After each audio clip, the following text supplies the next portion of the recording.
الحمد لله نحمد الله ونستعينه ونستغفره ونتوب إليه ونعوذ بالله من شرور أنفسنا ومن سيئات أعمالنا ومن يهده الله فلا مضل له ومن يضلل فلا هادي له ونشهد أن لا إله إلا الله وحده لا شريك له ونشهد أن محمدا عبده ورسوله وصلوات الله وسلامه عليه وعلى أهل بيته الطيبين الطاهرين وعلى أصحابه الكرام الغر الميامين العلماء العباد وعلى التابعين لهم بإحسان إلى يوم التناد. يا أيها الذين آمنوا اتقوا الله حق تقاته ولا تموتن إلا وأنتم مسلمون. يا أيها الناس اتقوا ربكم الذي خلقكم من نفس واحدة وخلق منها زوجها وبث منهما رجالا كثيرا ونساء واتقوا الله الذي تساءلون به والأرحام إن الله كان عليكم رقيبا. يا أيها الذين آمنوا اتقوا الله وقولوا قولا سديدا يغفر لكم ذنوبكم يصلح لكم أعمالكم ويغفر لكم ذنوبكم ومن يطع الله ورسوله فقد فاز فوزا عظيما. أما بعد يا عباد الله إن الزكاة في الكتاب والسنة ثالثة دعائم الإسلام التي لا يقوم بناؤه إلا بها ولا يرتكز إلا عليها.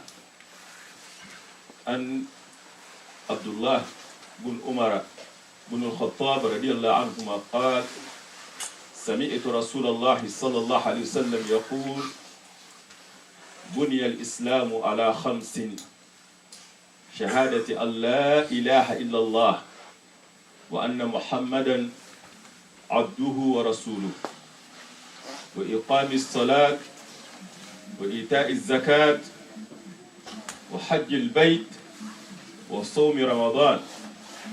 رواه البخاري ومسلم. Chers frères et sœurs, aujourd'hui nous allons parler un peu de l'aumône. La semaine dernière nous avons parlé de l'aumône en général. Que l'aumône en islam, c'est un champ vaste qui enveloppe toute une bonne action. Toute une bonne action est une aumône. Une bonne parole est une aumône. Sourire devant ton frère est une aumône. Aujourd'hui, nous allons parler de l'aumône légale, car il est le fondement même de l'islam. Ça représente quelque chose de très important dans la mission du prophète sallallahu alayhi wa sallam. C'est de ce fait, c'est pour cette raison, Dieu le Très-Haut a fait de l'un des 5 piliers de l'islam une aumône. A fait l'aumône de l'un des 5 piliers de l'islam sur lesquels l'islam a été bâti. Dans ce hadith qui a été rapporté par Omar, le fils de Omar, Abdullah ibn Omar ibn al-Khattab, il dit: j'ai entendu le messager d'Allah dire que l'islam a été bâti, édifié sur 5 piliers. Le premier pilier, c'est la profession de foi. Il n'y a de Dieu qu'Allah, qui mérite d'être adoré. En toute vérité, c'est Allah. Et que Mohammed est son serviteur et son messager. Accomplir les 5 prières quotidiennement et s'acquitter de la zakat, faire le pèlerinage et le jeûne. Ici, le messager d'Allah est en train de nous dire que l'islam, c'est comme une construction dans laquelle le serviteur s'abrite et se protège, comme on se protège dans nos constructions, dans nos maisons, contre les intempéries. Dans une maison qui est la maison d'islam, c'est de se protéger contre l'égarement, contre le châtiment de ce bas monde et dans l'au-delà. Et c'est un pilier fondamental. C'est tellement important que dans le Coran, Dieu le Très-Haut a lié zakat à la prière en 82 endroits. En 82 endroits dans le Coran, vous trouverez que zakat a été lié à la prière. Et on sait très bien que la prière est la colonne dorsale de la foi musulmane. Le fait que cette obligation soit liée à zakat est très important. Car Turjuman al-Quran, Hibrul Ummah, Abdullah ibn Abbas a fait une remarque étonnante. قال عبد الله بن عباس رضي الله عنهما ثلاث آيات نزلت في القرآن مقرونة بثلاث لا يقبل واحدة منها إلا بغير قرينتها قال الله عز وجل قائل وأقيموا الصلاة وآتوا الزكاة فمن صلى ولم يزكي فلا يقبل منه صلاته وقال أن اشكر لي ولوالديك وإلي المصير فمن شكر لله ولم يشكر لوالديه فلا يقبل منه وقال وأطيعوا الله وأطيعوا الرسول فمن أطاع الله ولم يطع الرسول فلا يقبل منه. Dans cette remarque qui a été faite par un savant, fin connaisseur du Coran, Abdullah ibn Abbas, il dit 3 versets ont été révélés dans le Coran liés aux 3 sujets. Une partie ne sera pas acceptée sans l'autre partie. Il faut l'amener les deux ensemble. Quand Dieu le Très-Haut dit obéissez à Allah et obéissez au messager. Quiconque obéit à Allah sans obéir au prophète sallallahu alayhi wa sallam, son obéissance ne sera pas acceptée. Je vois mal comment on peut obéir à Allah sans obéir au prophète sallallahu alayhi wa sallam. Il dit soyez reconnaissants envers Allah et envers vos pères et mères. Quiconque est reconnaissant envers Allah sans l'être envers ses parents, sa reconnaissance est rejetée.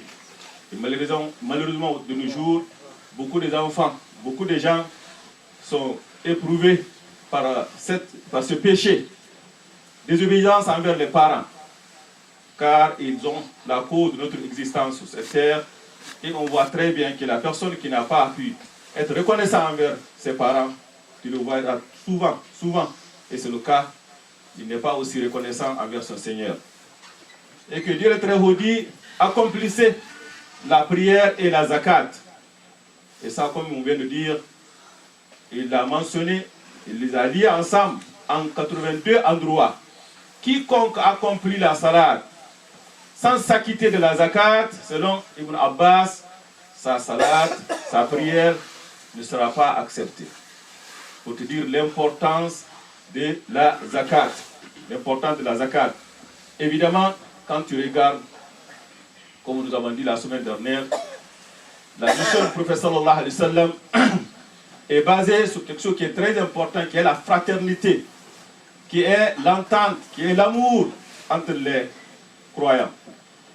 C'est pour cela, dans un hadith du prophète sallallahu alayhi wa sallam, Ma amana bi man bata shab'ana wa jaruhu ja'i'un jambahu wa ya'lam bi. Il dit, n'a pas cru en moi celui qui dort répit, plein de ventre, alors que son voisin est à côté, lui il a faim et il est au courant de cela. Non, il n'a pas cru au prophète sallallahu alayhi wa sallam. C'est qu'il n'a pas compris le message du prophète sallallahu alayhi wa sallam. Car ça demande vraiment, comme il le dit dans un hadith authentique qui a été rapporté par Bukhari et Muslim, La yu'min ahadukum hatta yuhibba li akhi ma yuhibbu li nafsi. Aucun d'entre vous ne serait vraiment croyant jusqu'à ce qu'il aime pour son prochain, pour son frère, ce qu'il aime pour soi-même. Dans ce hadith, j'ai regardé que Ibn Rajab, rahimahullah al-Hanbali, يقول بأن الأخوة هنا أخوة الإنسانية, que la fraternité dont le professeur fait allusion, c'est une fraternité humaine, qui est tout humain, tous les humains sont des frères. C'est pas moi qui le dis, c'est Ibn Rajab al-Hanbali qui le dit. Donc c'est ça l'islam, c'est d'être vraiment être avec ton frère et aussi être sensible envers ceux qui peuvent l'atteindre. Et aussi la mission du prophète sallallahu alayhi wa sallam, c'est de nous purifier. Quand tu regardes à Zakat, l'un des choses que le Zakat peut accomplir, c'est la personne qui s'acquitte de la Zakat. Et la personne qui reçoit, il les purifie.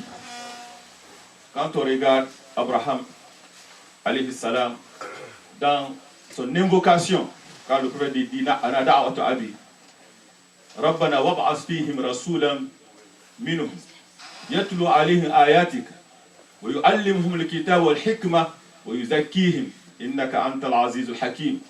Seigneur, envoie-les l'un de leurs parmi eux comme messager qui les récite tes versets, qui les enseigne le livre et qui les purifie.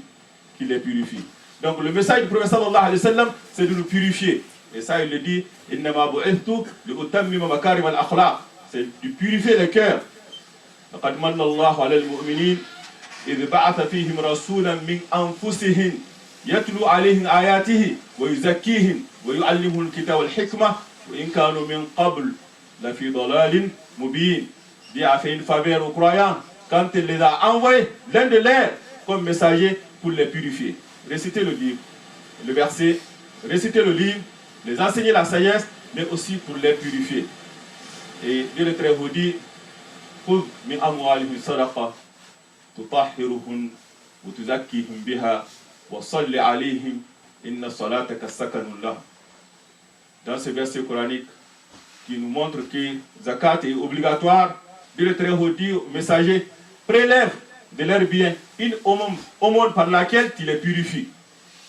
Tu les purifies et tu les bénis. Zakat, très chers frères et sœurs, c'est un puissant élément de nous purifier. La personne qui donne zakat, il le purifie de l'avarice. Il le purifie de la convoitise. Dans un hadith du prophète sallallahu alayhi wa sallam, il dit An waqid al-laythi radiyallahu anhu qala كنا نأتي النبي صلى الله عليه وسلم إذا أنزل إليه فيحدثنا فقال قال الله عز من قائل إنا أنزلنا المال لإقام الصلاة وإيتاء الزكاة ولو كان لابن آدم واد لأحب إليه أن يكون إليه ثاني ولو كان له واديان لأحب أن يكون إليهما ثالث ولا يملأ جوف ابن آدم إلا التراب ويتوب الله على من تاب. Dans ce hadith qui est très important, Waqid al-Laythi, il dit on avait l'habitude de venir voir le prophète sallallahu alayhi wa sallam afin d'écouter les versets coraniques qui nous ont été révélés. Et il nous a dit un jour que Dieu le Très-Haut dit, nous avons fait descendre les biens, tous les biens, afin que soit célébrée la prière et zakat. La prière et soit acquittée, donnée la zakat. Donc les biens que Dieu nous a donnés, que ce soit la santé, que ce soit l'intelligence, que ce soit bien matériel, c'est pour accomplir deux éléments essentiels qui sont az-zakat, as-salat et az-zakat. Dans d'autres hadiths, عن جرير بن عبد الله البجلي رضي الله عنه قال بايعت رسول الله صلى الله عليه وسلم على إقام الصلاة وإيتاء الزكاة والنصح لكل مسلم. Dans ce hadith aussi qui est très important, Jarir bin Abdullah al-Bajali qui a embrassé l'islam, puis Amul Wufud, il dit j'ai fait l'acte d'allégeance au messager d'Allah en m'engageant d'accomplir la prière comme il faut et de s'acquitter de la zakat, et d'être animé de bons sentiments envers les croyants et de bons conseils aussi. Donc ce qui nous dit vraiment que la zakat est un élément important et ça fait partie des 5 piliers de l'islam. Et Dieu le Très-Haut a émis un avertissement sévère à quiconque ne s'acquitte pas de la zakat. والذين يكنزون الذهب والفضة ولا ينفقونها في سبيل الله فبشرهم بعذاب أليم يوم يحمى عليها في نار جهنم فتقوى بها جباههم وجنوبهم وظهورهم هذا ما كنزتم لأنفسكم فذوقوا ما كنتم تكنزون. Dans ces versets coraniques, Dieu le Très-Haut dit, ceux qui thésaurisent l'or et l'argent et ne s'acquittent pas de leurs droits, des zakats, annonce-leur un châtiment douloureux. Châtiment douloureux. Ce jour-là, le trésor sera porté à l'incandescence et on le cotisera le front, le flanc et le dos. Exactement comme le fait un pingre, s'il vous plaît, rapprochez-vous. Les autres sont arrêtés de rien. Comme fait le pingre, un avare. Quand un pauvre se présente envers lui, tu le vois vraiment son visage crispé. Et s'il insiste, il lui donne le flanc. S'il insiste encore, il lui donne le dos. C'est exactement aussi al-jaza min jinsil amal. Que ça va suivre aussi le châtiment. Dans un autre hadith, le prophète sallallahu alayhi wa sallam dit Ma min rajulin atahu Allahu malan wa la yu'addi zakatahu illa mustila lahu yawm al-qiyamah shuja'an aqra يكون له ذبيبتان يوم القيامة يتوقه ثم يلتقه فيقول أنا مالك أنا كنزك أو كما قال رسول الله صلى الله عليه وسلم. Dans ce hadith du prophète sallallahu alayhi wa sallam, il dit quiconque Allah a donné un bien et qui ne s'acquitte pas de leurs droits, ce bien sera transformé en un serpent qui le mordra. Donc c'est très important que le croyant doit s'acquitter. Et malheureusement, quand tu regardes le premier fitna, la première tentation qui arriva dans cette umma était à la cause de zakat. Comme a dit Rasulullah sallallahu alayhi wa sallam, fitnat ummati al-mal. La tentation de ma communauté, c'est l'argent. Pour Ridda, ça a été à cause de quoi? À cause de zakat. Et on voit de nos jours, quand tu dis Ramadan, c'est presque tout le monde qui l'observe. Quand on dit salat, alhamdulillah, les mosquées sont pleines. Quand on dit hajj, je parle de ceux dont il incombe de faire hajj, sont peu, et les gens veulent vraiment le faire. Mais quand tu parles des zakat, peu de gens s'acquittent de la zakat. Alors qu'il est aussi important que les 5 piliers, et aussi c'est le 3e pilier même, le plus important, par ordre de l'importance. C'est pour cela que le croyant doit tout faire de s'acquitter de la zakat. Il est très très important, c'est un droit. C'est un droit. الذين في أموالهم حق معلوم للصائل والمحروم. Ceux qui donnent sur leur argent, il y a un droit pour les déshérités, les pauvres, c'est leur droit. Donc c'est très important. Nous prions qu'ils soient édifiés de cette parole et que ceux qui ne s'acquittaient pas de leur zakat devraient vraiment le faire. أقول قولي هذا وأستغفر الله لي ولكم فاستغفروه إنه غفور رحيم.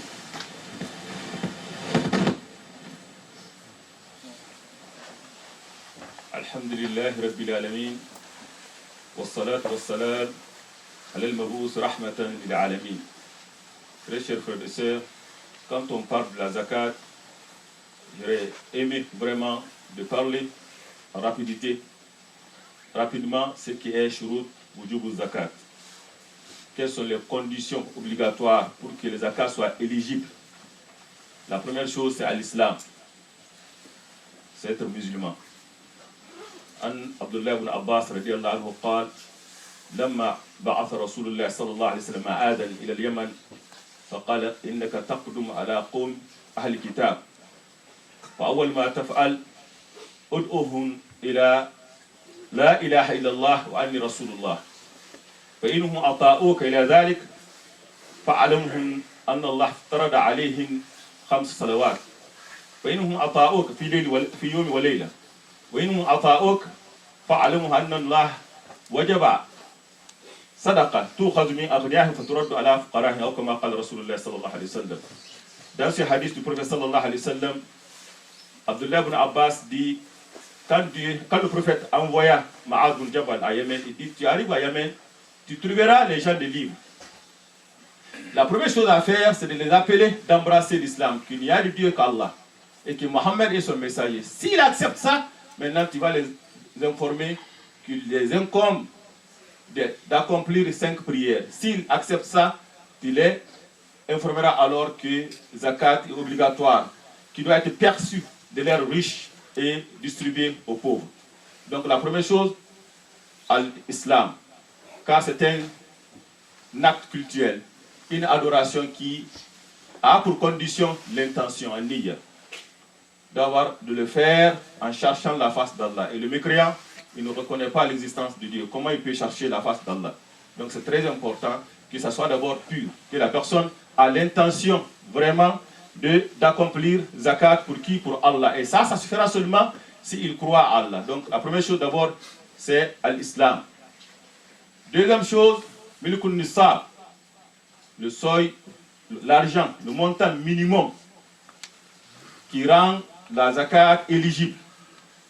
En deçà de quoi le zakat n'est plus éligible. Ça c'est très important que al-nisab, milkun nisab, que la personne a en possession d'un montant minimum que le législateur suprême a précisé, a défini.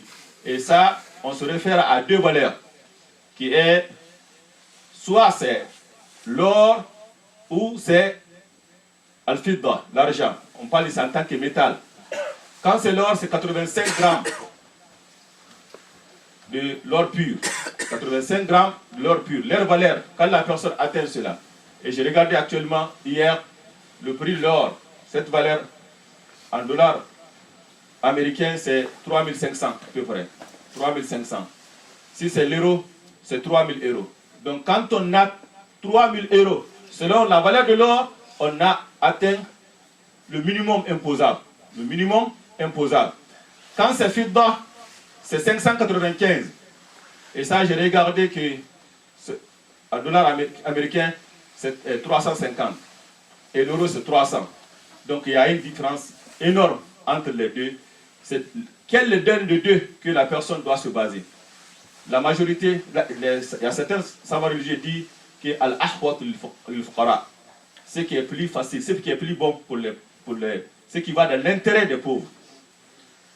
Mais d'autres disent non, que le riche, c'est lui qui détient une valeur. Et cette valeur peut être définie seulement par l'or qui n'a jamais changé depuis l'or. Quant à l'argent, ça a considérablement changé. On ne peut pas dire à une personne qui a 300 ou 200 euros qu'il est riche. Donc ça dépend de l'un des deux que tu te réfères. Pour moi, vraiment, je trouve que l'or, c'est ce qui est plus convenable. Car c'est cela vraiment qui montre que la personne est riche, il est éligible de donner à zakat. Mais j'ai trouvé Ibn Uthaymin, Ibn Baz et beaucoup de savants religieux très réputés qui disent que non, que c'est fidda. En ce moment, quand on prend fidda comme base d'imposition, c'est que la personne qui a 350 américains de nos jours doit savoir qu'il est en possession du minimum imposable. Donc on dit à l'islam, on dit milkun nisab. Troisièmement, tamamul mulk ou istiqrarul mulk. La stabilité de la propriété.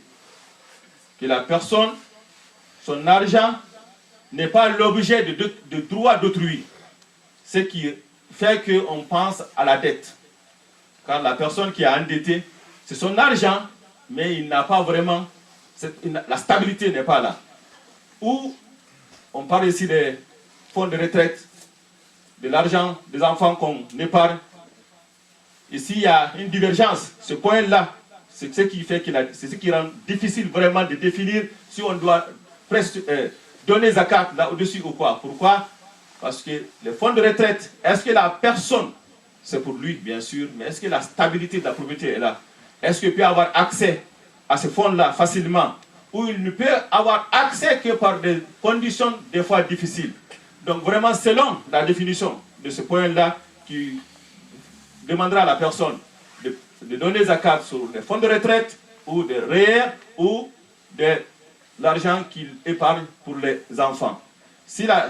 J'ai trouvé certains savoirs religieux qui sont très réputés, qui disent que la personne a le droit de rentrer en possession de cet argent, oui, avec des conditions, bien sûr.